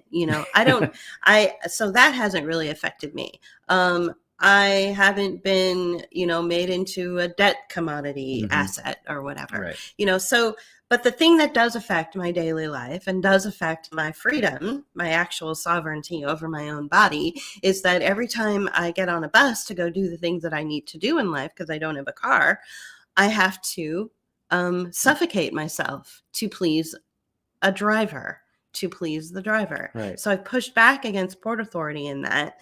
We're probably going to have to talk to an attorney about this. Right. Well, but you have to hold the line for whatever you're being affected by. And I act up. So basically, yeah, sure. I put the thing over my face for like the few seconds to walk through the door. And then once I get past the driver, it comes down. Right. I don't give a shit about the riders. We were riding the other day and we had a good German, staring at us and like, on our phone, texting, like going, these people are wearing the mask. They're not wearing masks. Oh my God. Yeah. They're so selfish. Yeah. And we had another good German at it. And I've talked about this before, where she was like looking at me and like looking down at her mask and looking at me and like looking at her, like, she had two masks. You could, on. And she had two masks on.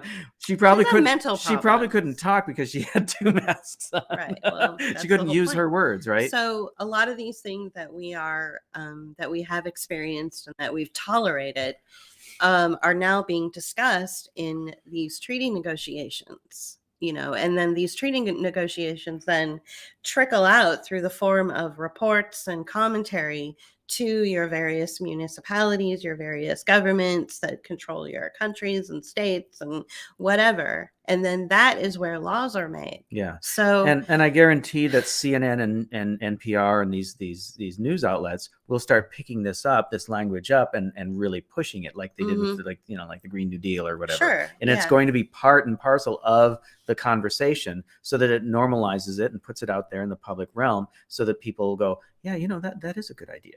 Right. Curtailing people's freedoms is a good idea. Yeah.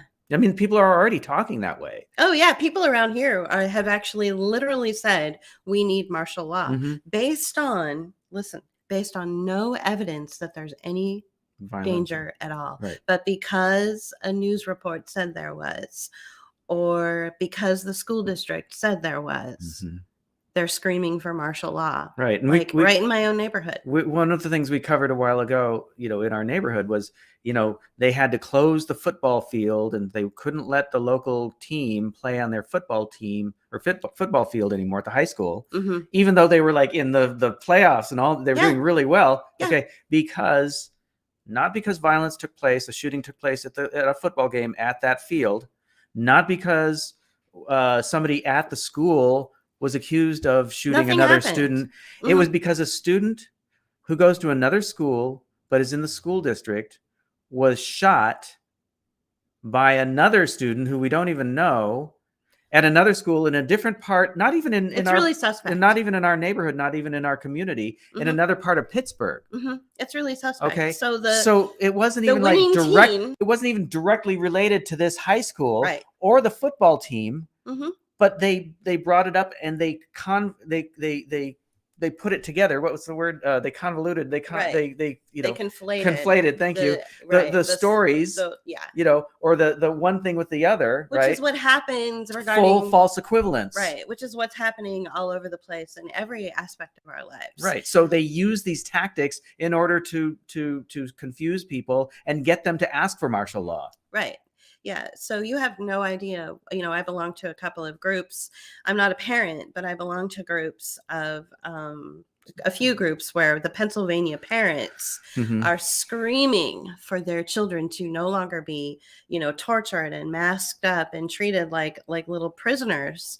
And it's just some of the stuff that I'm hearing that's happening to these kids that you guys aren't aware of is appalling. Children who come to school with the sniffles have to undergo an automatic COVID test right there without the parents' approval. Now, what if it's really invasive and it breaks their blood-brain barrier, and it goes too far up their nasal cavity because you've got people who are administering these tests that don't know what the fuck they're doing, right? And then you've got children who are just, maybe they happen to be around somebody who was like considered COVID positive. And again, these are all fake results, is put in quarantine in the school in a room for 8 hours with no windows and nothing. Just that's on hearsay, prison. on hearsay evidence. Just on hearsay. That's where you've got, there's no regulatory bodies that are controlling or even questioning what's happening inside the schools. It is a free-for-all. Once you take your child and you watch them enter into the doors of the public school, you've lost control. Like, you need to get your kids out of school. So don't trust these institutions with children. I'm currently homeschooling. Excellent. Yeah. So I absolutely recommend homeschooling, because you have no idea what's going on. And I see it and I hear it every day on these groups I belong to. And it's terrifying. Truth on Wheels. If you haven't seen our interviews with Lynn Taylor, go back to our pull quote shows with Lynn Taylor and watch those. There's like 3 of them, I think, 3 or 4 of them. Right. And then if you haven't seen Lifelong Learning, go have a look at that. Because that's good. But I'm glad you're homeschooling. You know, the other thing that we've been hearing about are teachers who have quit the system and are offering them their services as teachers to groups of families to homeschool outside of that system. So there's alternatives out there, and there's ways around this bullshit. Yeah. And we have people like my sister-in-law. Okay. Who is homeschooling, brought in an additional child into her home, and she's not even getting paid for that. Yeah. That's how important it is. Like, you've really got to get your kids out of those environments. So I think we covered all of the topics. Now it's the fun thing. Have you heard, Julie, about the asteroid? The one that's as big as... Ooh, I'm feeling excited. JP, the one that's as big as a family show. The one that's as big as the Eiffel Tower. The one that's as big as the Eiffel Tower. That's big as the Washington Monument and Big Ben. And Big Ben. I think it's as big as the Leaning Tower of Pisa. Well, I actually think it's probably as big as Coit Tower. Oh, that's not very big. Yeah. Well, so anyway, straight up, Julie, it's coming. What we're dealing with the story about the asteroid, and we're gonna end this section of this podcast because we're not quite done. Is the story of the asteroid, which is basically a message to you that says something is going to happen by the end of the year. They are claiming that the asteroid is going to hit the Earth by the end of December. Now, I don't know if the asteroid story is still trending. People probably laughed. Oh, hey, Sean. People probably laughed too much, Yeah, because it was just like... Didn't take it seriously. So they're probably like, okay, we're going to have to shelve this. And maybe the asteroid will suddenly just break apart and it won't really hit the Earth by the end of December, by the end of the year. But we kind of feel that the message is that something big is going to happen. And there's so much stuff that it's has metaphorical. happened. It's not meteor-like. It's metaphorical. Yeah, it's right. not a meteor It's and metaphor. it's not an asteroid. It's a metaphor Right. for something else. And the whole comparison to all these like phallic, all these phallic symbols, these basically tall, like thin buildings screwed. that stick upright. Yeah. You're screwed. Yeah. So Yeah. basically, you are so screwed. Yeah, you're just a puny human Right. with no rights, Yeah. and we can say and do whatever we want. Right. And we're just gonna, you're totally screwed. And it doesn't matter what we do, whether it's an asteroid or a fake story about, violence. Mm-hmm. Well, I guess we're gonna all have to like bone up on our asteroid skills, right? Yeah. Okay. Okay. Okay, Grandpa. Yeah. So we just to recap again, it's really important that you keep in tune with your midbrain, which is where your creative energy comes from, and the also right side of your midbrain, right, too. and the right side of your midbrain. Don't let the fear and the anxiety cause your frontal lobe to collapse, because that's how he did say that, didn't he? He did say bone. Who said bone? You said bone. Did I say bone? And he said it right there that you said bone. I don't remember that, but yeah. I said a lot of things. Okay, I've said a lot of things. Yeah, you do. You say a lot of things. So what's that to you? Okay, anyway. Yeah, so you want to stay into your creative space. You want to stay tapped into it. You want to keep you also want to understand that the people that are, you're related to, or who are forcing you to capitulate to unreasonable demands in order to have Thanksgiving dinner with them or Christmas dinner or whatever, there's a lot going on with them. They are addicted now. They have drug addictions now to the boosters and the shots and all that. And they also are gripped with fear.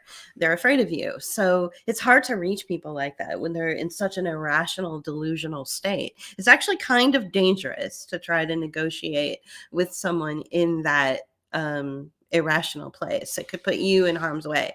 I would say concentrate your efforts on, doing things that really represent you the best, like be creative, be chill, be calm, be rational, and who you are will be enough. You don't have to fill them up with Corbett videos. You don't have to fill them up with, complicated reports and complicated language and complicated videos. You don't have to even do that to the people that are the 40%, the ones that are maybe willing. Right. Keep your message simple. Keep your message as simple as possible. And ask questions. Because if you're asking questions, that gets people to start thinking. Rather we asked some local friends of ours who we know, who we really like a lot, and who didn't get the shot. I didn't say, "Oh, you shouldn't have done that because blah blah blah and mRNA and all that." All I said was, "How do you feel?" And they're like, "Not good. Not good. We're not doing the this." The wife tastes only onions, and these are nice people, and and they're too busy to sit down and watch 6-hour videos that are complicated and and well, who wants to do that anyway? But so just unless you're hardcore, just right? be there for people and be nice, and let the ones who do regret their decisions, let them kind of lead the charge now. Give yourself a break. I've noticed a lot of people that we're connected to, who we're really friendly with, are really hard on themselves, and they're really, for me, I went through a period of time where I was just like full of rage, and I had to let it go.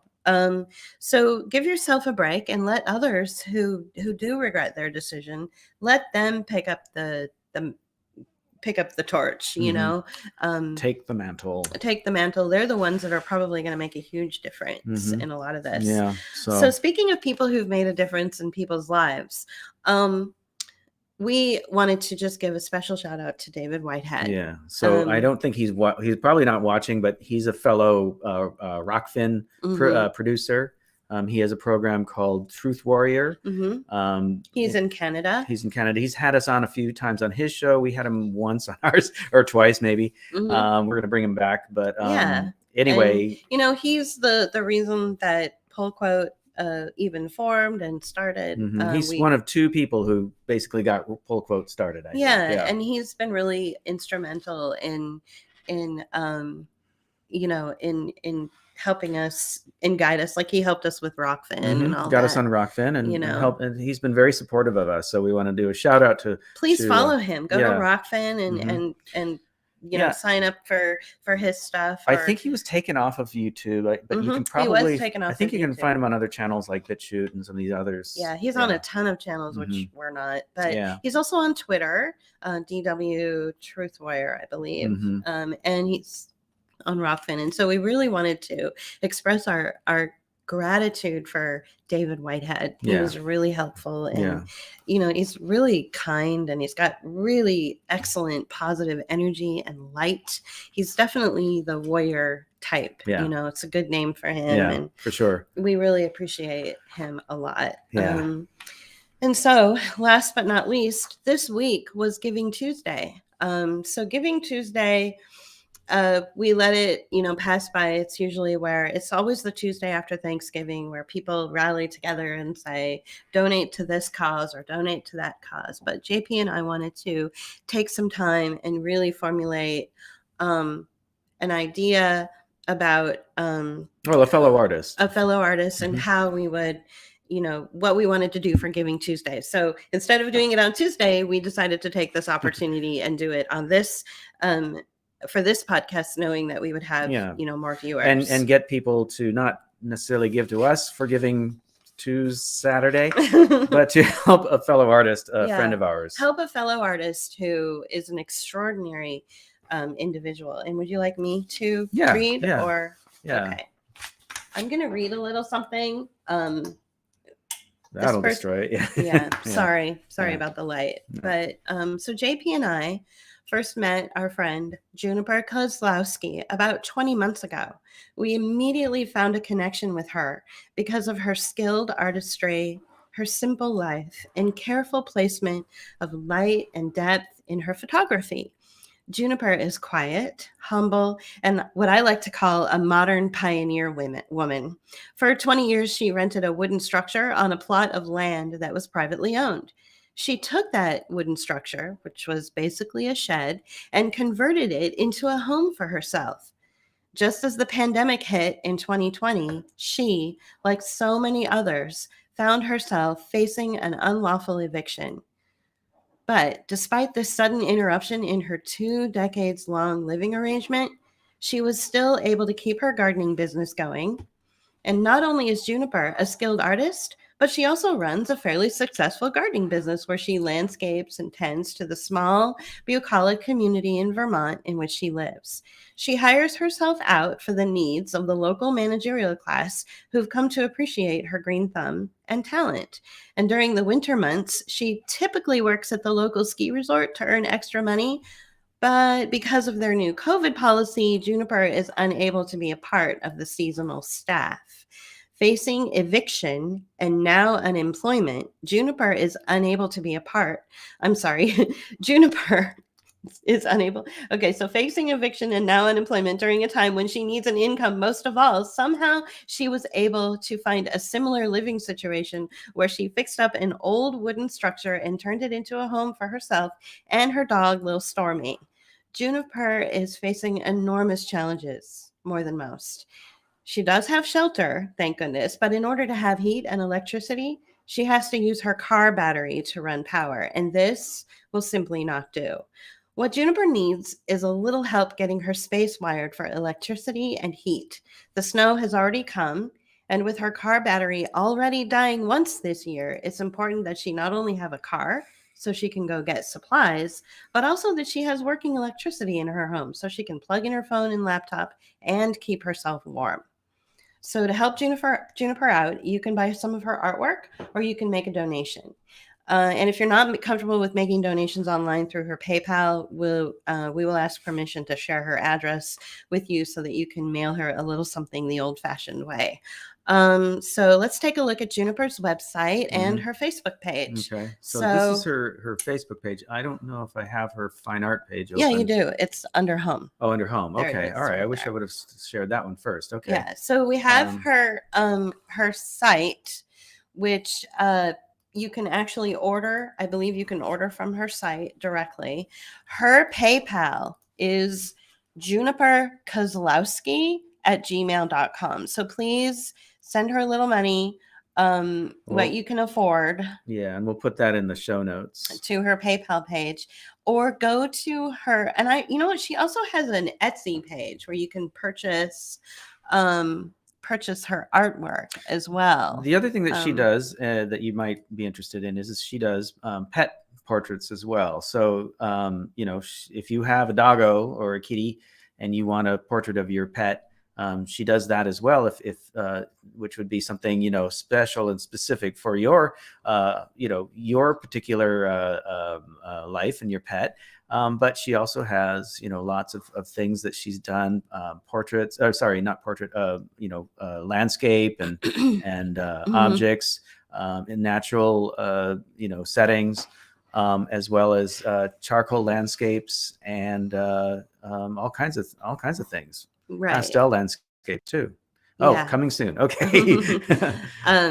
So yeah, I would say let's go back to her. Let's see. Let me see if I can find her Etsy page because I really want to share that. Okay. Too. All right.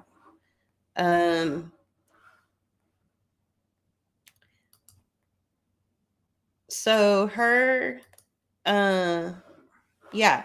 So if you go to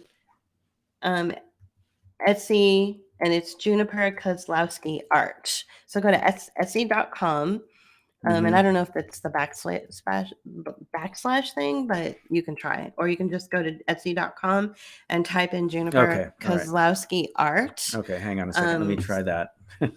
Yeah, let's see. The unrehearsed. Yeah, so Juniper Kozlowski Art. K-O-Z. Oh, here it is. Okay. Let's see if that works. Yeah. You might have to look up stores. Yeah, that didn't work. Well, it came up. Yeah. Sorry, guys. Yeah. Well, we have her Facebook page. We have her. You might have to go through stores, like you know how you have to. Yeah. Okay, there it is. Okay. Awesome. Right. Okay, so let me share that. We found it. All right. We really feel like what's happening now is a lot of people are being abandoned by their families. Not that Juniper has or anything like that, but it's been really rough going. Normally she would be working during the winter to supplement her income because it's during the spring and summer months that she has her gardening business, which she can live off of. And then during the winter months, she works at this local ski resort, and she can't because of their COVID policy. Mm-hmm. So, she is really, really, really struggling and in a really challenging situation. And I think that, and there's the Etsy shop, which she included in the link. Thank you, Juniper. Thank you. Yes. Yeah. And, I really, really, really, really want to encourage people to start helping each other out in a way that, maybe you haven't done before. If you're not comfortable with, purchasing online, or you're not comfortable with donating through her PayPal page, just contact us. Then contact us. We'll get you a way. We'll give you a way to send her something in, mm-hmm. Through snail mail, through the old-fashioned way. Right. Somebody wasn't comfortable with that with us, and they sent us, like a $5 in a little card, and every little bit helps. Like, I cannot tell you how true that really is, that every little bit does help. And her work is incredibly beautiful. Yeah, and and she is also like an incredible, like, always laughing, always joking, always has a good attitude. Mm-hmm. So she deserves better. And I want to just, for the last little bit here, I want to share this little bit. Is it that one right there? Yeah, that one right there. Yeah, there it is. So okay, so we're gonna play this. This is cute. And there's little Stormy. Yep. What are you doing, Stormy?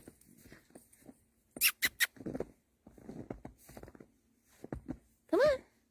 What's this? Hey.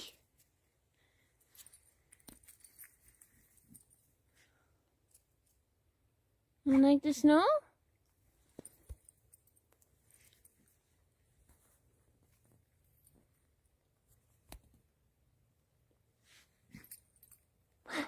What are you doing?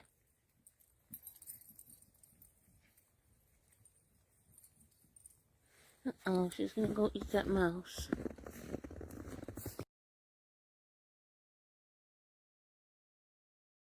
Oh yeah. Okay. Yeah. I had to mute us so that it wouldn't feed back. So, Yeah. So, and then if you guys, you know, some of the things that Michelle brings up a really good point. Juniper is so resourceful. So, you know, you guys have no idea the challenges that she went through when she was first evicted, and it was totally unlawful. She had been at her space, which she fixed up and put her own, you know, her own money into fixing it up to make it habitable for herself and her other dog, which died. And this is her just old age, her new dog, you know. But she had to go find a new place, and she wanted a place that was similar to what she was you know what she before. had, which was you know, lots of space around. Lots of space around. She's not an apartment dweller. She's not an urban dweller at all. Not like me and JP. So it was very challenging because all of these people who live on these giant properties were saying things like, "Do you have your COVID shot?" Yeah, as if she's like, "It's in the middle of nowhere." Right. I'm not 100 feet from you, let alone, you know. Yeah.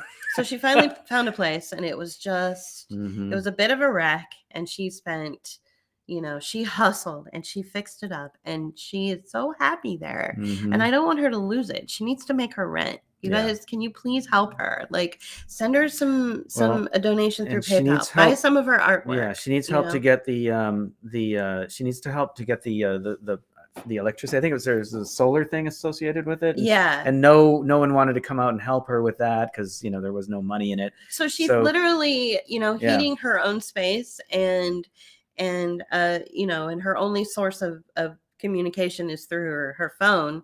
So she's literally charging her phone and heating up her own space through her car battery, which died in the snow. Right. So, you know, come on. So we need to do some mutual aid here and help out a friend and a fellow artist, and, you know, somebody who's associated with the Book of Hours family. So she does have heat. Yay. Oh, right, you have a wood stove. You have a wood stove. Right, I forgot.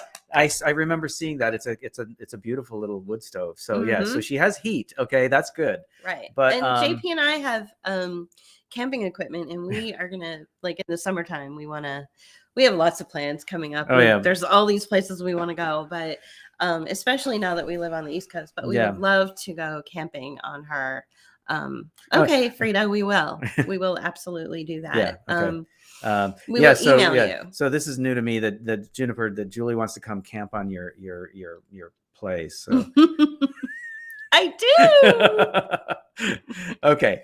Yeah, Frida, we will email you. Yeah. All right. Sure. Cool. So so, you know, again, like we said, mutual aid, man. This is you know what we need to do for each other. This is the communities. These are the communities that are building, and they're organic. Okay, and that's where we start.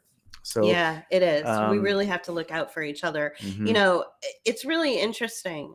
You know, JP and I got a donation, and then because of that, we were able to turn around and donate to someone else. And, you know, and then because we did that, we got another donation. So, you know, it's like these things just kind of somehow they work out.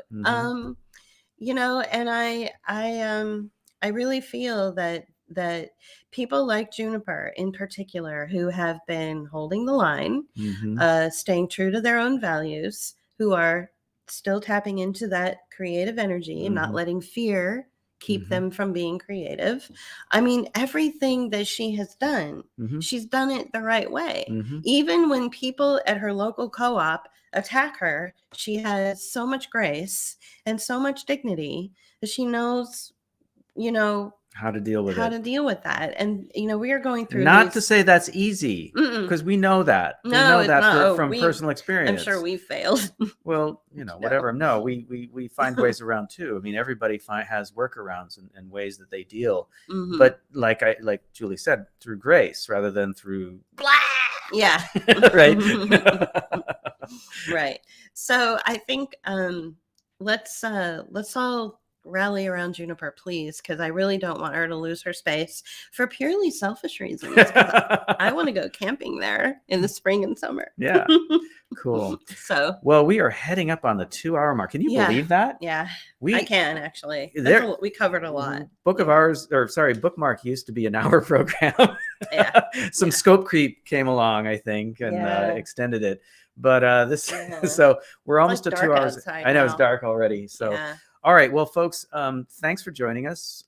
This is the first of our sort of holiday bookmarks, and we're in the meantime, like we keep promising, we're working on pull quote. And please, if you haven't seen it, go see the re-released version of Christmas, Resetting Christmas, Mm-hmm. the Resetting Christmas 2021 version. So Right. yeah, go see that. It's There's a little updated. Yeah, it's updated with from some last year, and we so- didn't get a lot of views on the last year's version, so Yeah. we upgraded it. So it's on all the platforms that we normally are on. Tell your so- friends about Book of Hours. Yeah, share us, please, Yeah. because we get shadow throttled, right? And Shadow squished. So we've got a lot of followers on Rokfin, Mm-hmm. which is awesome. The only problem with Rokfin that I have is that they don't show us how many views there are on each video, so it's a little frustrating. But do go to Rokfin to watch our videos, and if you feel like it, drop a tip in the jar. It's a $2 tip, so Right. that's always good. But again, Yeah. I guess I'm right on time. And Kevin came in at the end. Well, you can go back and watch it. So that's Right. That's We okay. started at 3:00 our Yeah, time, so- which is 2 your time. So All we've right. been going at this for 2 hours now. So it's time for us to sign off. Please support our friend Juniper. Once again, her PayPal is Juniper Kozlowski, KOZLOWSKI at paypal.com. Leave her a tip, make a donation, go to her Etsy page, which she included in the chat, Right. and which we will also include. We'll put it in the show notes. In Yeah. the show notes Yeah. when we're done here, to buy some artwork and support her that way. Let's take care of each other, Mhm. especially during the holidays when things are getting really, really weird and Yep. really, really cold, Yeah. as we witnessed around Thanksgiving. Yeah. So Yeah. And cold in more ways than just outside temperatures. yeah, Yeah. yeah. Yeah. So there's a cold-heartedness that's taking over people, and we need to be able to thwart that with our energy and our, like he said, mutual aid. So, Yeah. Okay. All right, folks. All right, I don't know why I'm thanks. saying folks. It's like these other podcasters. Okay, All right. folks. Okay. All right. Well, have a good thank one. you for joining Yeah. today. And we'll see you in a couple weeks. We enjoyed it, and thanks for all your comments. Yeah. Thanks a lot. All right. Bye-bye. Bye. Book of Hours are artists here to empower and embolden your response to the constant negative sound bites that attack your news and social media feeds. In order to continue making the video essays and art you've come to enjoy, we need your support. Make a one-time donation or become a patron. Thank you.